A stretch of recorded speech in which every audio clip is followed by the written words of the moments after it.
Have you ever carried a secret so heavy it burned through every silence of your life?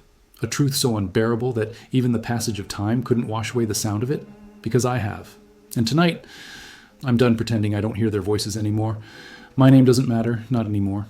What matters is what I did and what it cost. For more than 20 years, I've lived with a lie buried deep enough to fool everyone. Everyone except the dead. You see, there was a mission that should have never happened. Orders that were never real. And I was the one who made sure my men believed they were. I can still remember the night it started. The cold air, the smell of diesel, the static of the radio humming in the background. They trusted me. Every single one of them. They thought I knew what I was doing, that I was leading them to something that mattered. But I wasn't leading them to victory. I was leading them straight into the dark. You might think soldiers get used to death. But that's a lie too. You never get used to watching your brothers vanish in the smoke. Never get used to the way silence feels when the shooting stops. Every time I close my eyes, I see their faces. I hear the sound of boots in the mud, the echoes of men who believed in me when they shouldn't have. Why did I lie? That's the question I've asked myself every night since that mission. Was it fear, pride, cowardice? I've tried to give it meaning, but to make it sound noble. But the truth is, far uglier. I lied because I didn't want to look weak, because I couldn't bear the thought of losing control. And in trying to protect myself, I destroyed everyone else. Some nights, I replay it all, the map, the orders, the look in their eyes when the ambush began. I told them we'd be home by sunrise, but the only ones who made it home were the ones carried back in silence. You ever wonder how far a lie can travel before it finds its way back to you? Stay with me until the end, because what you're about to hear isn't just another story about war. It's about what happens when the war never leaves you, when the real battlefield is inside your own head. And tonight, I'll tell you how it all began. The night I lied about the mission. Sometimes I wonder if anyone out there knows what this kind of silence feels like. The kind that doesn't end when the guns stop firing. Maybe you felt it too, in your own way. The weight of something you can't take back. Something that keeps you awake. Long after everyone else has moved on. If this story makes sense to you, if it stirs something you've buried deep, tell me. Leave a comment. I want to know what it made you feel. Not out of curiosity, but because stories like this only matter when they remind us that none of us are truly alone in our ghosts. You see, every word I speak here, it's more than just a confession. It's a piece of truth pulled from the dark. And when you share your thoughts, when you write what this brings to your mind, it keeps that truth alive. It tells me that someone's still listening, that these voices didn't fade for nothing.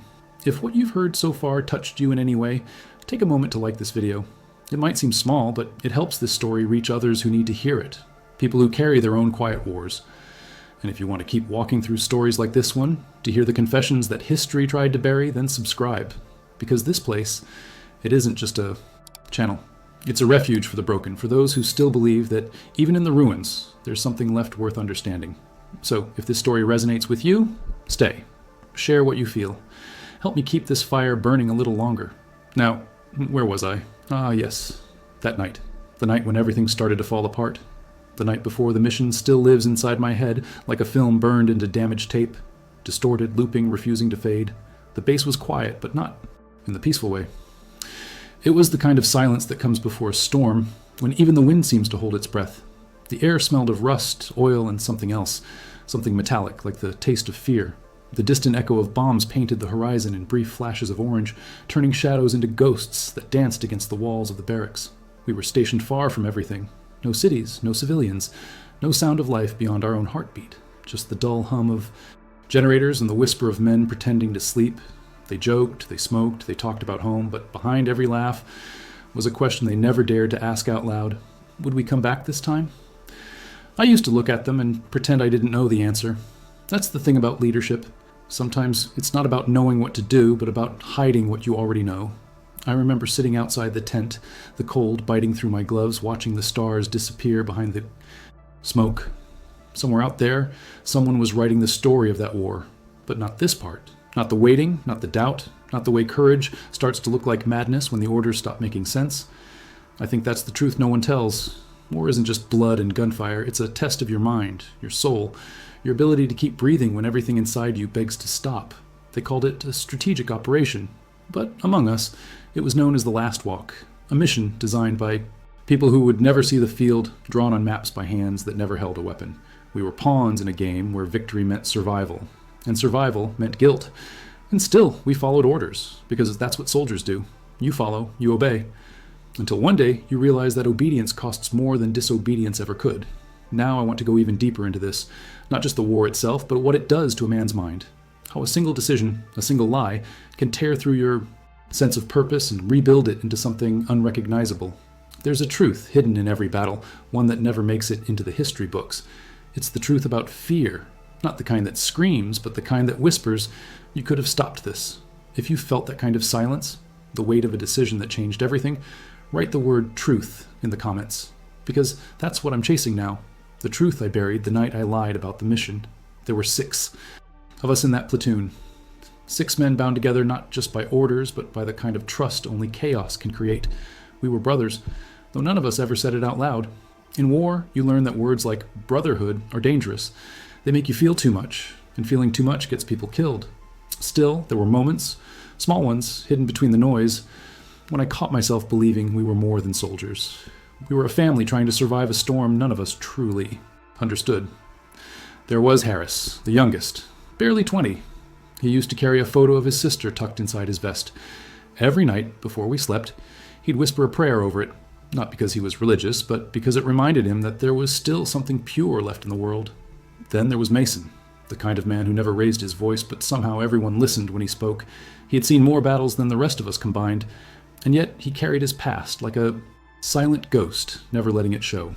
Rodriguez was the joker, the one who turned fear into laughter. He'd say things like, "If I die out here, at least I won't have to pay rent anymore."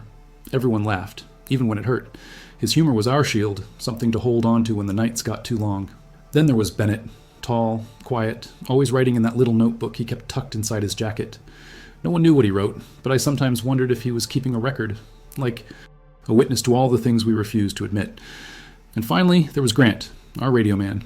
He was older than the rest, a father of 2. He never talked much about home, but I'd seen him stare at the sky during those long patrols, as if searching for the sound of laughter that once filled his house. I remember thinking how fragile he looked in those moments. Not weak, just human. And maybe that's what terrified me most, realizing that every man beside me had something waiting for him beyond. The war. Now I want to go even deeper into this, beyond the uniforms and the weapons, into the quiet truth behind our connection. It wasn't loyalty to the flag or obedience to command that kept us together. It was something far simpler, survival. Each of us became the other's reason to keep breathing. That's the real secret behind every platoon. Beneath the discipline and the orders, there's an invisible thread of dependence, one that's both beautiful and cruel, because when that thread breaks, it takes a part of you with it. Sometimes I still hear them, their voices echoing through the static of an old radio, fragments of laughter trapped in memory. And when I think about what happened later, about how it all ended, I can't help but feel that we were already ghosts, long before the bullets found us. If you're still here listening, write the word brotherhood in the comments. Not for them, but for the people you've lost along your own journey, because brotherhood doesn't end. On the battlefield, it just changes its shape. The mission was given to us on a morning that felt too quiet to be real. The sun was pale, struggling to break through the smoke hanging over the valley. I remember the commander's face, unreadable, detached, as he handed me the file. "You'll move before dawn," he said. "Small team, light resistance, in and out." His tone was steady, but there was something in his eyes that didn't match the words. I'd seen that look before, the kind that hides, the truth behind duty, the kind that says you're not all coming back from this. I flipped through the pages, studying the map, the coordinates, the notes scribbled in the margins. It didn't make sense. The path led straight through territory that hadn't been cleared for weeks. There were reports of enemy activity nearby, but none of that was in the briefing. The operation was being rushed, forced into motion like someone higher up needed results fast, and we were the expendable ones who'd deliver them. I felt the unease in my gut, that instinct soldiers learn to trust more than any radar. Something was wrong. When I gathered the men later that night, I looked at each of them and hesitated. They were exhausted, but ready. They trusted me. They always did. Harris sat cleaning his rifle, humming quietly under his breath. Mason smoked in silence. Rodriguez joked about how the quick missions were always the worst ones. I could have told them what I really saw in that file, the missing information, the traps waiting in the dark, but I didn't. I told them it would be fast, simple. "We'll be home before sunrise," I said. And they believed me. That's the part that never leaves you. The way truth can sit on your tongue, begging to be spoken, and still, you choose silence. I told myself it was for their sake, that panic would only cloud their judgment. But deep down I knew it wasn't courage that kept me quiet. It was fear. Fear of being the one to question orders. fear of losing control. I wanted to believe I was doing the right thing, but the truth was simpler. I didn't want to look weak. Now I want to go even deeper into this, into that moment where leadership and guilt become one and the same, because that's where the real war begins. Not out there in the mud and the gunfire, but inside your own decisions. Every command carries a price, and sometimes that price isn't paid in blood. It's paid in silence. That night, when we set out into the darkness, I told myself I was protecting them. But the truth is, I was protecting myself. If you've ever hidden behind a lie to avoid breaking apart, write the word silence in the comments. Because sometimes silence is the most dangerous weapon we carry. The air was heavier that night, thick with the kind of silence that makes you question whether the world is still breathing. We moved through the darkness in single file, boots sinking into the mud with every cautious step. The forest swallowed us whole. No stars, no moon, just the faint glow of our flashlights cutting through the mist like broken promises. Every sound echoed louder than it should have. The metallic click of a rifle strap, the crunch of a branch underfoot, the steady rhythm of fear. We didn't speak, we didn't have to. Everyone felt it, the sense that something unseen was waiting for us out there. I walked at the front, pretending to know exactly where we were going, pretending the map made sense. Each time I looked at it, the lines and symbols blurred and doubt crept in like smoke.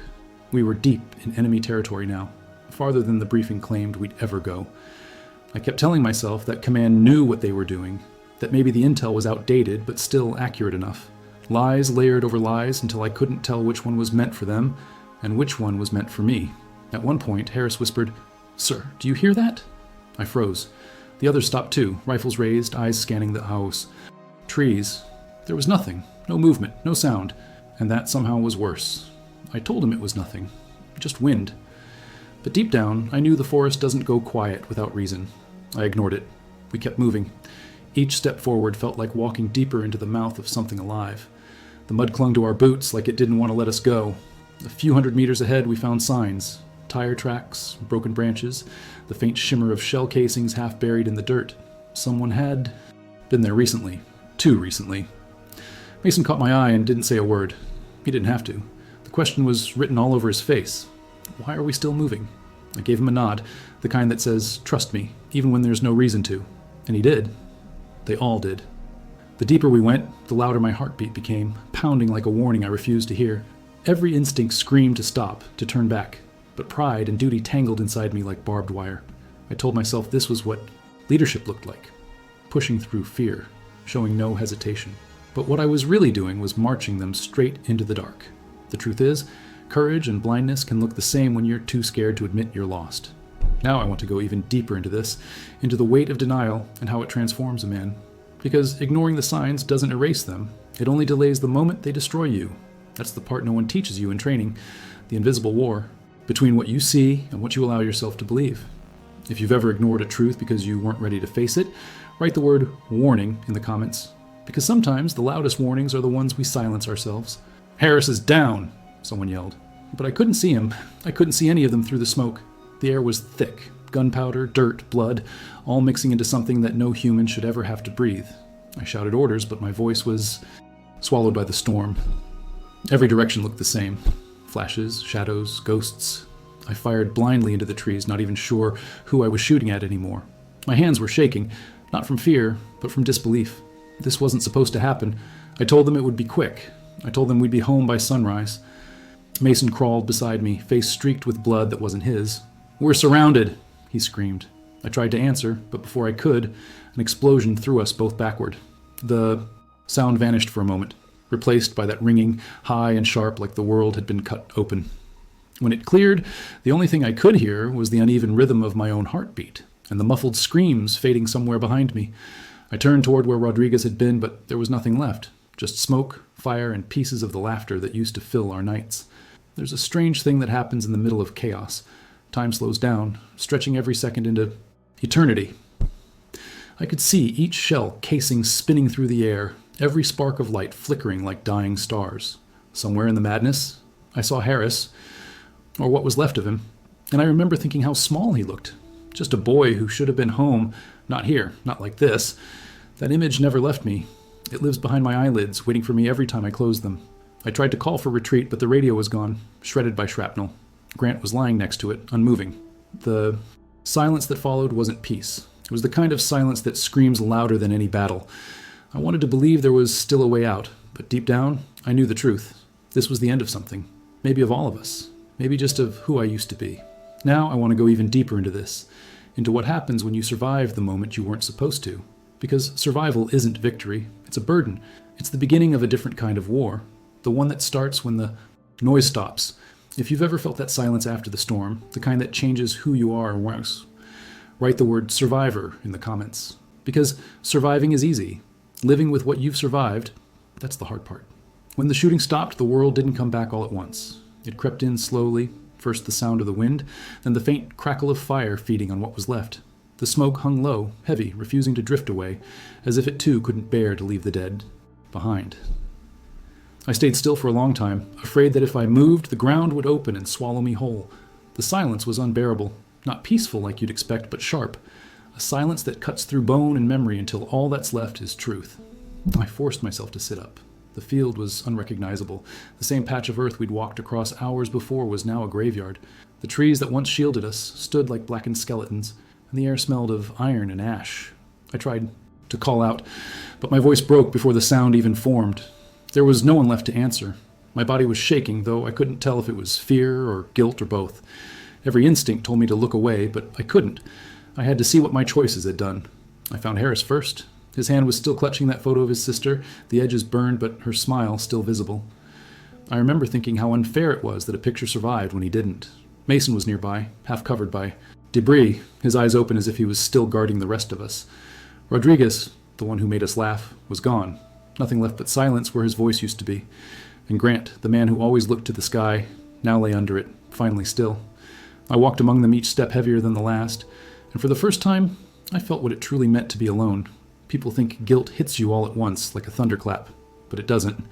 It seeps in slowly, filling every empty space until it becomes the air you breathe. I kept telling myself there had been no way to know, no way to stop it, but that was another lie. I did know. I saw the signs, ignored the warnings, and told them everything would be fine. They believed me, and that belief killed them. That's the truth I've carried ever since. That trust, once broken, doesn't haunt you in anger. It haunts you in silence. Now I want to go even deeper into this, into what happens when you have to live with the aftermath, when survival becomes punishment, because the battlefield doesn't end when the shooting stops. It just moves inside you. Every day becomes another front line between who you were and what you've done. If you've ever looked back and realized your silence cost more than your words ever could, write the word guilt in the comments. Because guilt isn't a moment. It's a life sentence whispered in the quiet after the storm. Years passed, but time didn't heal anything. It only buried the wounds under new layers of silence. The world moved on, as it always does, but I stayed behind, trapped in that same battlefield where the smoke never cleared. People looked at me and saw a survivor, a soldier who had endured the impossible. They called me brave. They called me lucky. But inside, I knew the truth. I hadn't survived anything. I was still there, walking through the ruins of a night that never ended. Sleep became a stranger. Every time I closed my eyes, they came back. Harris with his burned photo. Mason's still gaze. Rodriguez's laughter fading into screams. Sometimes I'd wake up with the smell of gunpowder still in my nose, the weight of a rifle in my hands that wasn't really there. Other nights, I'd hear their voices. Not angry, not accusing, just calling my name as if they were still waiting for me to lead them home. That's what guilt does. It doesn't punish you loudly. It whispers until you forget what silence used to sound like. I tried to rebuild a life. I got a job, bought a small house, even tried to love again. But everything I touched turned into an echo of that night. I couldn't stand fireworks, couldn't walk past construction sites, couldn't close a door without flinching. Every sound reminded me of the explosion. Every shadow looked like the past returning for me. I told myself it would fade eventually, that people were right when they said time heals. But time doesn't heal lies. It just teaches you how to hide them better. There were moments when I almost confessed. To my family, to other soldiers, to anyone who might understand. But every time the words reached my lips, they froze. How do you explain that you led good men to their deaths? That your silence killed more than bullets ever could? No medal, no rank, no uniform could make that weight lighter. I carried it everywhere. In my posture, in my breath, in the way I avoided mirrors because I couldn't stand to see what looked back. Now I want to go even deeper into this, into what guilt becomes when it turns into identity. When the line between who you are and what you've done blurs beyond recognition. Because the truth isn't just that I lied once, it's that I kept lying to everyone, including myself. Every smile, every handshake, every "I'm fine" was another layer of armor to hide the rot underneath. But guilt doesn't die. It transforms. It becomes part of your DNA, something you carry in the way you breathe, in the way you see the world, in the way you avoid your own. Reflection. If you've ever carried something you couldn't forgive yourself for, write the word forgiveness in the comments. Because forgiveness isn't about the past, it's about learning how to live inside the ruins of it. There's something I've avoided saying all these years. Not because I didn't know how, but because I didn't have the courage to face what it would mean once it was spoken. Every version of the story I've told, even the one I told myself, was built on half-truths, meant to make the weight easier to carry. I said I lied to protect them, that I wanted to keep morale high, that revealing the truth would have caused panic, but that's not what really happened. I lied because I was afraid. I lied because I didn't want to die. And admitting that's harder than living with the guilt. It's strange how survival can twist your sense of morality. In the moment, fear doesn't feel like weakness. It feels like instinct. It feels like doing what you must to live another second, to draw one more breath. But later, when the noise fades and the world grows quiet again, that same instinct feels like betrayal. I wasn't brave. I was desperate. I looked at those men, my brothers, and told them everything would be fine because I needed to believe it too. Because if I had told the truth, if I had said we were walking straight into hell, maybe they would have refused to go. Maybe I would have had to go alone. That's the truth that's haunted me ever since. I didn't lie for them. I lied for me, not to save lives, to save my own. I thought leadership meant control, that if I could just keep the illusion alive, everything would hold together. But illusions are fragile things. They break easily, and when they do, they don't just shatter around you. They cut you to pieces. That's what the war did to me. It didn't kill me. It turned me into someone who could live with a lie long enough to mistake it for survival. You know, people talk about bravery like it's some kind of shining armor, something pure and noble.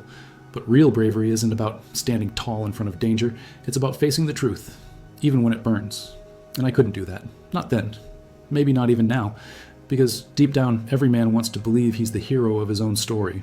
But I wasn't. I was the coward pretending to be one. That's the part no one tells you. That sometimes the line between courage and fear isn't drawn in action, but in silence. There were moments, years later, when I thought about turning myself in, confessing everything officially, letting the military know what really happened. But I knew it wouldn't change anything.